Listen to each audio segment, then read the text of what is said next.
नुकसान क्या है अगर आप प्रेस को बुलाएंगे? आपका जो आइडिया है, आपका जो विचार है, आपकी जो सोच है, वो सब लोगों को तक पहुंचेगी, तो ये वाइड स्प्रेड होगा, तो ये तो इसमें कोई नुकसान तो होगा। हाँ, वो पवार साहब उसका रिप्लाई देने के लिए कि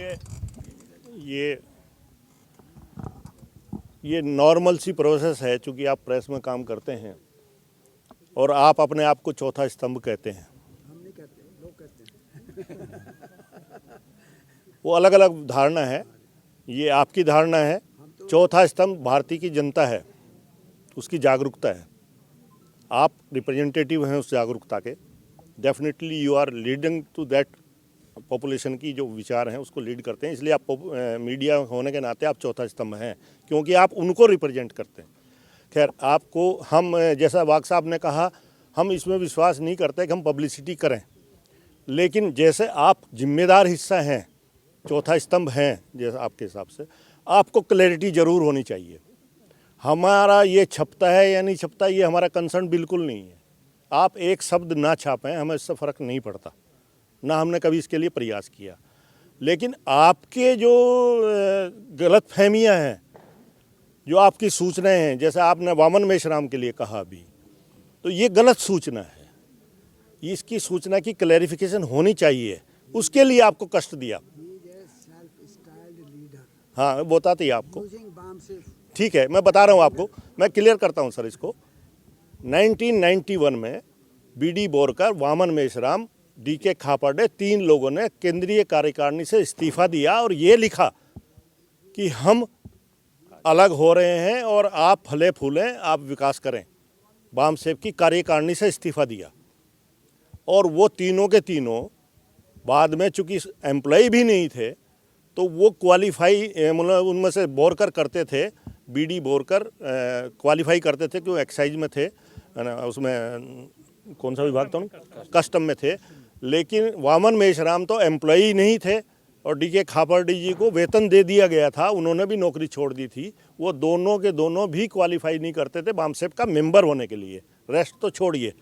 और इन्होंने भी चूँकि छोड़ दिया था, तो वामन मेश्राम तो आज की डेट में भी वामसेप के मेंबर भी नहीं हो सकते, अध्यक्ष होना तो दूर की बात है। तो मैं ये जी आपसे पूछ सकता हूँ जी जी कि आप लोग जो यहाँ पर उपस्थित हैं, जी। क्या आप लोग सारे एम्प्लॉई हैं? हाँ, पूछिए पूछिए जी। इनमें मैंने आपको क्लियर भी किया, इनमें से 4 केवल आज एज ऑन डेट एम्प्लॉई हैं। अच्छा, बाकी चूँकि साके रिटायर्ड हैं, तो इनमें से कोई भी वामसेप का मेंबर नहीं है, पदाधिकारी भी नहीं है।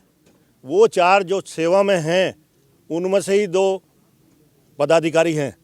सेवा में रहते रहते वो इसका वामसेप से जुड़ सकता है, सेवा में केवल।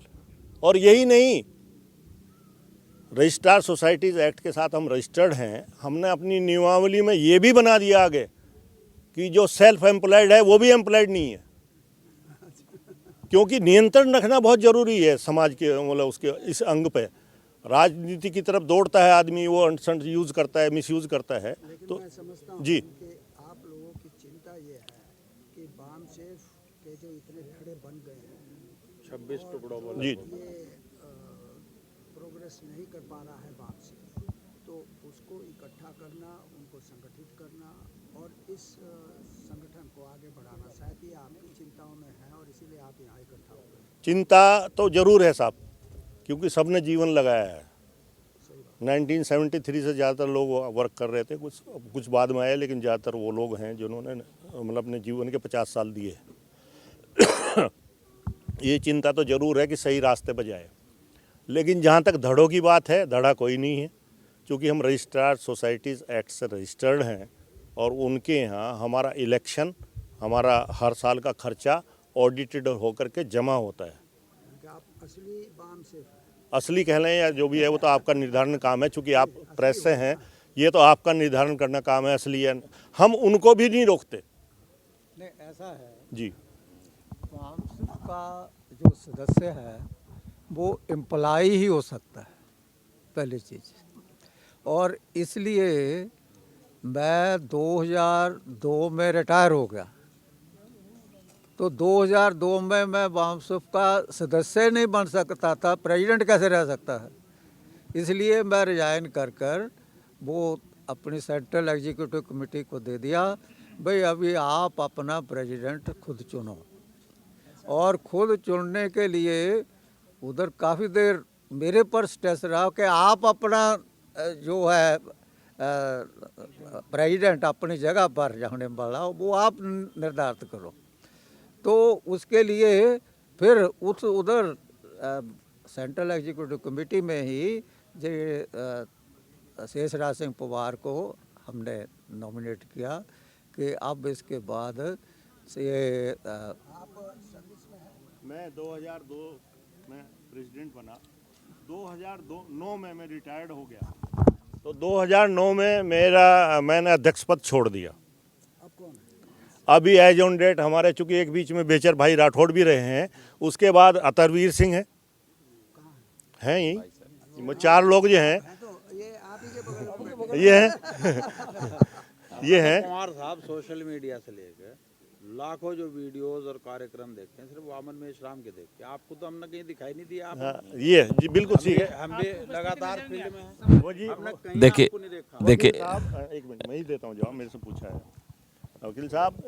ये स्पष्ट बात है कि आपको चूंकि वो मीडिया में अपने आप को ज़्यादा प्रोजेक्शन देते हैं, खर्च वर्च करते हैं, दिखाते हैं, ठीक है, ये धारणा बनी हुई है, ये धारणा बनी हुई है हजारों आदमी मुसलमान जी। मैंने वामन मेश्राम के कार्यक्रम देख कर, उनको सुनकर, उसमें जा करके हजारों मुसलमान जुड़े हैं। और डॉक्टर साहब बैठे हैं यहाँ, ये भी शायद जो है वामन मेश्राम से ही बामसेफ को जाने होंगे। तो ये सवाल आप वामन मेश्राम से ही पूछ लीजिए कि तो क्या। मैं तो आपसे पूछ रहा हूँ। नहीं, मैंने तो बता दिया आपको कि वो अधिकृत नहीं है, मैंने बता दिया। पहचान जो है फिलहाल देखो, ये आपकी कमी यहाँ नजर आ गई। आप मीडिया से दूर हैं और वामन मेश्राम जी मीडिया के टच में हैं, तो लोग पहचान तो उन्हीं को है। मीडिया से अगर आप अलग रहेंगे तो आपको जो है नेपथ्य में चले जाएंगे, बिहाइंड द कर्टेन चले जाएंगे, और जो मीडिया से जुड़ा होगा वो लाइमलाइट में आएगा। वही वामन मेश्राम के साथ में इस समय हो रहा है। अभी बता रहा हूँ।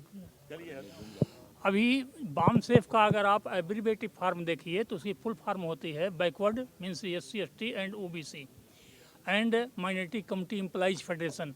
जब एम्प्लॉइज की फेडरेशन है तो उसमें एक कॉमन पर्सन के अंदर भी इतना सेंस होना चाहिए कि जो एम्प्लॉय नहीं है वो कैसे मेंबर हो सकता है, कैसे वो पदाधिकारी हो सकता है। इसके ऊपर मेनी टाइम्स मैसेज सोसाइटी में जा चुका है, लेकिन अगर इसको कोई नज़रअंदाज कर रहा है तो उसका सेल्फिश मोटिव हो सकता है। एक मिनट में कहना चाहता हूँ,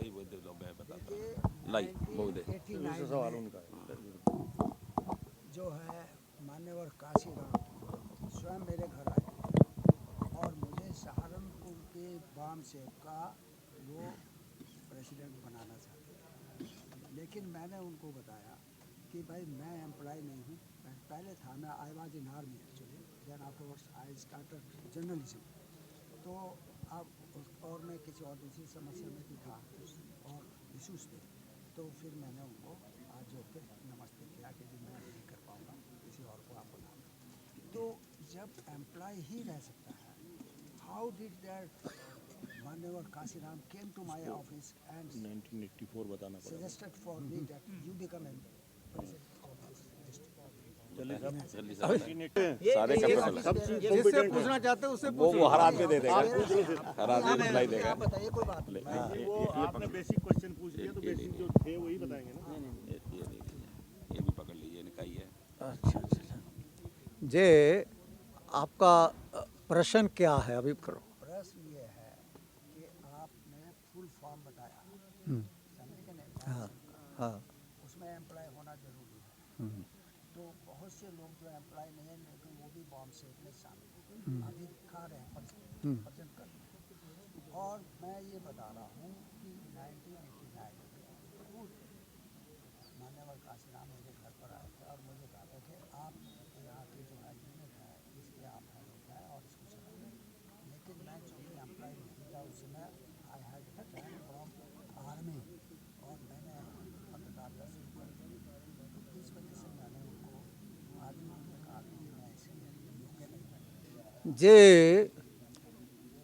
कांशीराम जी 4 संस्थाओं के इंचार्ज थे,